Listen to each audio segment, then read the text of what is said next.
गहरी जो खाई है, जो ओपन केव है, यूं कह लें ओपन केव है, ओपन कलवर्ट्स है, ओपन नहर है, ओपन नाली है, ड्रेन है, वो कहाँ जाती हो? वो कह रहा है सिड्रन कवर के पास जाती हो, पहाड़ों में से होती हुई।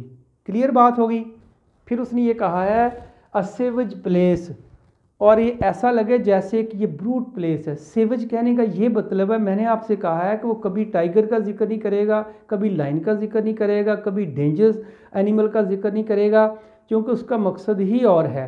तो यहाँ उसने एक सेवेज प्लेस कहा है। सेवेज प्लेस कहते हैं वाइल्ड प्लेस, जंगली जगह। जंगल हो, डरावना भी हो, ड्रेडफुल भी हो, फ्राइटेंड भी हो, लेकिन उसमें कोई नुकसान हार्मफुल एनिमल ना हो। तो यहाँ ये बात कर रहा है, वो घोस्ट की बात कर रहा है, जिन भूत की बात कर रहा है, वो रोमांटिक की बात कर रहा है, एक मैजिकल टच दे रहा है। वो कहता है कि वो जो मेरा महल है सेवेज प्लेस, वो एक वाइल्ड जगह लगे मुझे, जहाँ जाके एक पुरअसरारियत का मुझे ना सुपर नेचुरलिज्म मेरे सामने आए। कह रहा है वहाँ मुझे ऐसा महल बना के दो। फिर उसने कहा है एज होली एज एनचांटेड। आ गई ना वही बात, वो मुकद्दस भी हो, एनचांटेड भी हो। होली होता है बहुत अच्छा भी हो, और एनचांटेड होता है पुरअसरार भी हो, सुपर नेचुरल भी हो, एक मैजिकल भी हो, एक गोस्टी भी हो, एक डेवलिश भी उसमें हो, एक शैतानी भी जिसे कहते हैं ना कि जिन भूत का भी उसमें मेंशन हो, ऐसा हो, पुरअसरार किस्म का, मिस्टीरियस कहा उसने। यहाँ एनचांटेड का मतलब है मिस्टीरियस। कहता है वो जो मेरा महल है वो मिस्टीरियस भी है और होली भी हो। होली मैंने कहा ना मुकद्दस इसलिए कहा, उसने दरिया ही वो चूज़ किया है, अल्फ से अल्फ दरिया ही चूज़ किया है जो मुकद्दस दरिया है। और मैंने कहा था ना मुकद्दस दरिया, मैं आपको डिटेल बाद में बताता हूँ मुकद्दस दरिया उसने क्यों कहा है। उसने कहा कि वो होली भी हो, साथ साथ वो मिस्टीरियस भी हो वो, और साथ कुछ और भी मांगा उसने। अच्छा, by women wailing for her demon lover. यहाँ देखें ऊपर हॉन्टेड कहा था ना उसने, ये यहाँ देखें इंचांटेड, इंचांटेड कहा था। As ever beneath a waning moon was haunted, ये जिसके नीचे जाके सूरज गुरूब होता हो, मतलब कि ऐसी जगह हो जहाँ पे जा देखें सूरज अपना सफ़र शुरू करता है और डाउन होते होते होते होते जाके वो एक जगह पे गायब हो जाता है। यूँ समझें कि एक पहाड़ी के पीछे वो नीचे जाके बैठ जाता है। ये कह रहा है कि मुझे वो जगह चाहिए जहाँ मून, जहाँ मून जो है वो जाके जाके जाके डिक्रीज़ होना। वेनिंग का मतलब होता है डिक्रीज़ होना, जहाँ सूरज घटते चाँद घटते घटते घटते घटते वहाँ जाके बैठ जाता है, उसकी जगह उसका घर है, उसको कहते हैं हॉन्टेड। जहाँ चाँद के बैठने की जगह है, जहाँ चाँद बैठता है, रात गुजारता है, टाइम गुजारता है, आराम करता है और वॉक करता है, फिरता है, मतलब पहाड़ी के पीछे कहीं बात कर रहा है। कह रहा ऊपर कह रहा है मुझे ऐसा महल चाहिए जो पाक भी हो, मुकद्दस हो, इंचांटिंग हो, पुरअसरार हो और मिस्टीरियस भी हो, और जो चाँद का घर भी हो, वहाँ चाँद जाके आराम करे, यानी चाँद वहाँ डाउन होता हो जाके। क्लियर। फिर उसने ना एक थोड़ा सा और टच दे दिया यहाँ, उसने एक और बात की है, क्योंकि मैंने कहा था ना इंचांटिंग की बात कर रहा है, मिरेकल की बात कर रहा है, एक मैजिक की बात कर रहा है, जादू की बात कर रहा है ये। तो यहाँ एक औरत का जिक्र किया उसने कहा है बाई वुमेन, उसके पास एक औरत बैठी हुई हो। देखें डूबता चाँद की बात कर रहा है, डूबता चाँद नेगेटिव की एग्जांपल है। डूबता चाँद या अंधेरा हमेशा नेगेटिव को शो करते हैं। साथ उसने कर भी दिया है, एक औरत बैठी हो, बाई कहते हैं करीब को, एक औरत बैठी हो जो रो रही हो, वेलिंग बहन कर रही हो, क्राइंग शी वाज, वो रो रही थी। क्यों रो रही हो? ये बात थी फॉर हर डेमन लवर, उसका लवर उसको छोड़ गया था। डेमन कहते हैं शैतानी लवर, जो छोड़ के जाए, धोखा दे, चीटर, तो वो कौन होता है? वो डेमन लवर ही होता है ना। तो ऐसी बात उसने कहा कि उसका शैतानी आशिक उसको छोड़ गया है, वो बैठी वहीं रो रही है उसके इंतज़ार में। आपने एक पोएम पढ़ी थी La Belle Dame sans Merci, John Keats की लिखी हुई थी ये। उसमें सेम उसमें नक्शा वहाँ खींचा है कि एक औरत एक अपने आशिक को मिलती है। He was a knight at ऑम, जंगजू था वो, उसको अपने प्यार के जाल में फंसाती है, फिर उसको अपनी केव में ले जाती है, उसको प्यार भरी बातें सुनाती है, फिर उसको लोरी दे के सलाह देती है, फिर वो खुद गायब हो जाती है। तो जो आशिक है वो भी that was also a demon lover, वो भी लड़की थी, डेमन लवर थी। तो वो लड़का जो था, जो नाइट एट ओम था, वो जंगल में फिरता है, रोता है, उसकी खाया कुछ नहीं, उसकी सेहत ख़राब होगी, बर्बाद हो गया उसके पीछे, लेकिन वो मिल नहीं रही, मिलेगी भी नहीं क्योंकि डेमन लवर।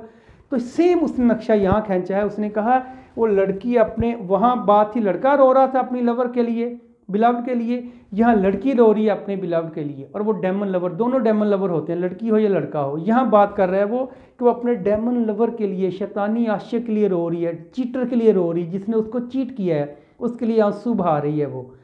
और आगे उसने बात की है, ये सिर्फ उसने बीच में एक एग्जाम्पल लगा के ना उसने एक नक्शा खींचे अपने घर का, अपने महल का।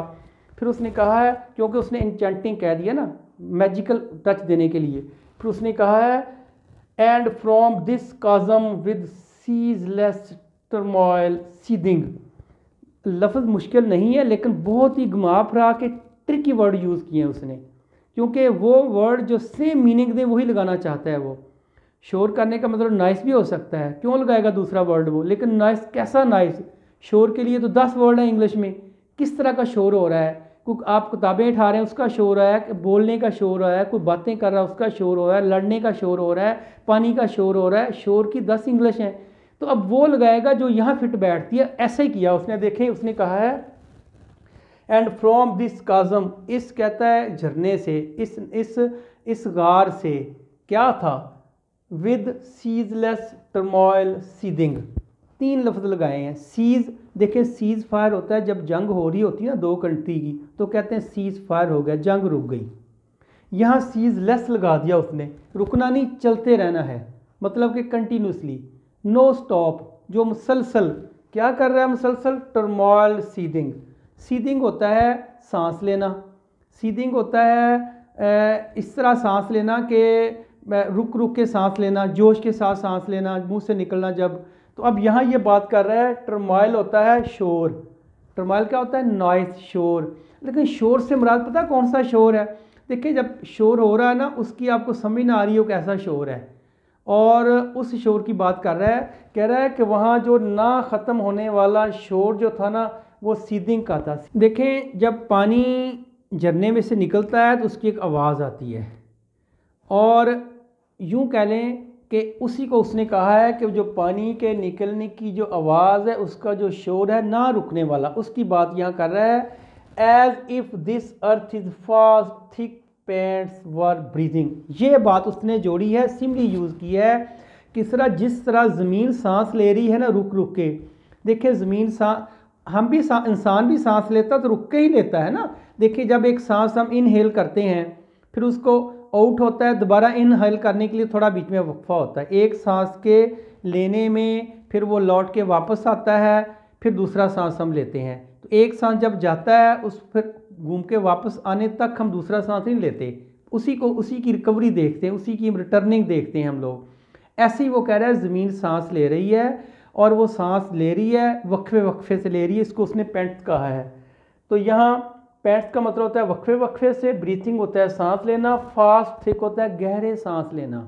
वो गहरे सांस ले रही है, लंबे सांस ले रही है। कौन लंबे सांस ले रही है? ज़मीन की बात कर रहा है। ज़मीन के सांस लेने को उसने जो वहाँ चश्मा उभर रहा है ना पानी का, वक्फे वक्फे से पानी छोड़ रहा है, उसको उसने साथ जोड़ा है। ये दोनों को कंपैरिजन कराया उसने, ज़मीन के सांस लेने को, और ये यहाँ सीदिंग कहा है, टर्मोइल सीजलेस कहा है, और जो ना ख़त्म होने वाला शोर है ना चश्मे का, उसी की बात कर रहा है। ऐसे वो सांस ले रहा है जैसे ज़मीन सांस लेती होती है। फिर उसने कहा है अ mighty fountain momentarily was force, ये चीज़ उसने बता दी है। सारों का लुब्बे लबाब ये फाउंटेन निकला है, चश्मा निकला है, स्प्रिंग निकला है, फुआरा निकला है, क्योंकि जब ज़ोर से निकलता है उस नदी में से, काज़म में से, उस गाई खाई में से, जो काज़म में से जो चश्मा निकलता है, दैट इज़ कॉल्ड फाउंटेन। वो जो फाउंटेन है वो निकल रहा है, मोमेंटली होता है वक्फे वक्फे से, मोमेंट कहते हैं लम्हे को, वक्फे वक्फे से निकल रहा है। वाज फोर्स्ड, प्रेशर के साथ, चश्मे जो चश्मा फूटता है ना वो प्रेशर के साथ निकलता है पानी ऊपर को। इसको ज़हन में रखें, इसका आगे मेंशन फिर आना है। चश्मे एक प्रेस, जिस तरह एक पानी का पाइप आपने पकड़ा हो, उसको दबाएं फिर छोड़ें तो प्रेशर के साथ ऊपर जाता है, फिर दबाएं फिर छोड़ें। ज़हन 100% यही कॉन्सेप्ट आप ज़हन में रखें। पाइप से पानी निकल रहा है, आपने पकड़ा है पाइप, फिर छोड़ा, ऊपर गया, फिर छोड़ा, फिर ऊपर गया, ऐसे ही यहाँ ज़हन में रखेंगे, फिर आपको समझ आएगा। तो उसने कहा ये फोर्स के साथ ऊपर जाता है। Amid whose swift half intermediate burst, देखा ना, ये बात आ गई ना। इसको समझने से पहले बात समझने, जब एक लहर जो है समंदर की या दरिया की किनारे पे आती है ना, होना तो ये चाहिए जब एक लहर किनारे पे आए, किनारे के साथ टकरा के वापस जाए तो दूसरी लहर आए, लेकिन ऐसा होता नहीं है।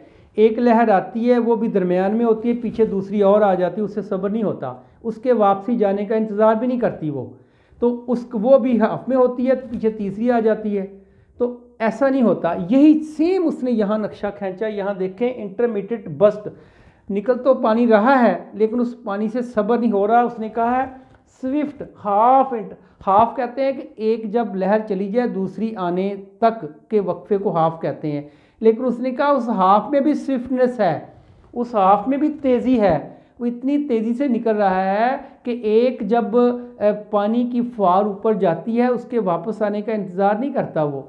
तो यहाँ उसने यही इंटरमीडिएट लगाया है। इंटरमीडिएट बस्ट होता है कि बड़ी तेज़ी के साथ निकल रहा है, वो बहुत स्पीडली निकल रहा है वो पानी, और वो वापसी के इंतज़ार नहीं करता। फिर उसने एक और बात की है, huge fragments vaulted like rebounding hails. अच्छा, जब वो ज़ाहिर है जो काज़म में से चश्मा निकल रहा है, काज़म में से पानी फूट रहा है, फाउंटेन निकल रहा है, उसके साथ क्या निकलेगा, जो होगा वहाँ पहाड़ है तो पत्थर निकलेंगे ना, तो वो पत्थर पानी के साथ ऊपर उछल रहे हैं, फिर वो गिर जाते हैं। अच्छा, यहाँ देखें, फिर देखें नक्शा उसने खींचा है कि पत्थर जब ऊपर जाएंगे प्रेशर के साथ, क्योंकि उसने पहले ही प्रेशर लगा दिया है ना, प्रेशर के साथ जब पत्थर ऊपर जाएंगे तो फिर गिरेंगे तो आर्क बनेगी, आर्क। उसी आर्क को उसने कहा है वॉल्टेड, कहता है जो देखें ह्यूज फ्रेगमेंट, फ्रेगमेंट कहते हैं पीसेस, बड़े बड़े पीसेस, यहाँ मुराद है फ्रेगमेंट के अंदर ही उसने नोन लगा दिया है, पत्थरों के टुकड़े, छोटे छोटे पत्थर, पत्थरों के बड़े ह्यूज, बहुत ज़्यादा, ह्यूज की नहीं बिग, बहुत ज़्यादा जो पत्थर हैं वो ऊपर उछल रहे हैं, फ्रेगमेंट पीस ऑफ स्टोन जो है उछल रहे हैं। फिर उसने कहा है लाइक रिबाउंडिंग हेल, ये है रिबाउंडिंग हेल की तरह उछल रहे हैं। फिर उसने सिमली यूज़ कर दी है, रिबाउंडिंग हेल की तरह पत्थर उछल रहे हैं। रिबाउंडिंग हेल क्या होता है, हेल कहते हैं ओले जब पड़ते हैं ज़मीन पे, तो कहता है जब ज़मीन पे ओले पड़ते हैं ना ज़ोर से, तो ज़मीन के साथ टकरा के जो वापस ऊपर जाते हैं ना, दैट इज़ कॉल्ड रिबाउंडिंग। उसने ये कहा है कि पत्थर जो है वो नीचे से जंप करके उतरते हैं, फिर नीचे टकराते हैं, फिर ऊपर जाते हैं, इसी कंटिन्यूटी को उसने रिबाउंडिंग हेल कहा है। हेल उसने ओले ओले हैं, लेकिन यहाँ मुराद है पत्थर। रिबाउंडिंग होता है टकरा कर वापस जाना, जिस तरह आप दीवार में बॉल मारते हैं तो टकरा के वापस आती है, ज़मीन पे मारते हैं ज़मीन से वापस आती है। आगे उसने इसकी सिमिली एक और यूज़ की, बड़ी ब्यूटीफुल सिमिली यूज़ की है, देखें उसने कहा है और चैफ ग्रेन, ये सिमिली है और ये आपको समझ भी आ जाएगी।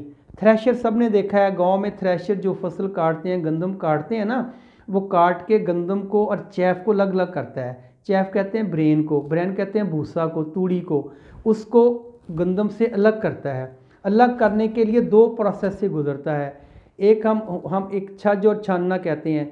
छाननी को उसने सीव कहा है, छज को उसने फ्लेल कहा है, दोनों वर्ड यहाँ आए हैं। उसने कहा है जब थ्रेशर में से गंदम निकलती है ना तेज़ी के साथ, तो वो जब छानने के ऊपर गिरती है, जब छज के ऊपर गिरती है, फ्लेल के ऊपर गिरती है, तो वो जंप करती है गंदम, चूँकि तेज़ी से आ रही होती है ना थ्रेशर में से, तो वो जंप करती है। इसके साथ उसने इनको जोड़ा है रिबाउंडिंग हेल को। अब देखते हैं, आपको समझ आ जाएगी। अब एड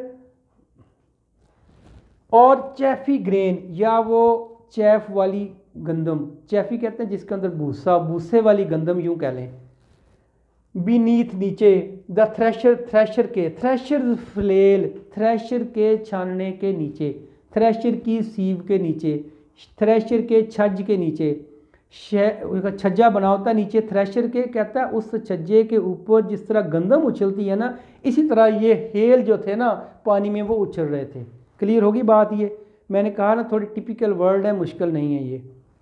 फिर उसने कहा है and mid these dancing rocks at once and ever. फिर वो कह रहा है कि ये जो डांसिंग, अच्छा ये जो रॉक्स ऊपर उछल रही है ना दोबारा नीचे जा रही, इसको उसने कहा डांसिंग रॉक्स। क्या कहा है? डांसिंग रॉक्स, डांस करने वाली रॉक्स। एट वंस फौरन उछलती हैं, एंड एवर और हमेशा उछलती रहती हैं, वक्फे वक्फे से उछलती रहती हैं। If it flung up momently the sacred river, ये उस मुकद्दस दरिया में ना वक्फे वक्फे से उछल रही हैं। इट इज़ जंपिंग मोमेंटली, उछल रही हैं वक्फे वक्फे के साथ उस मुकद्दस दरिया में। क्लियर?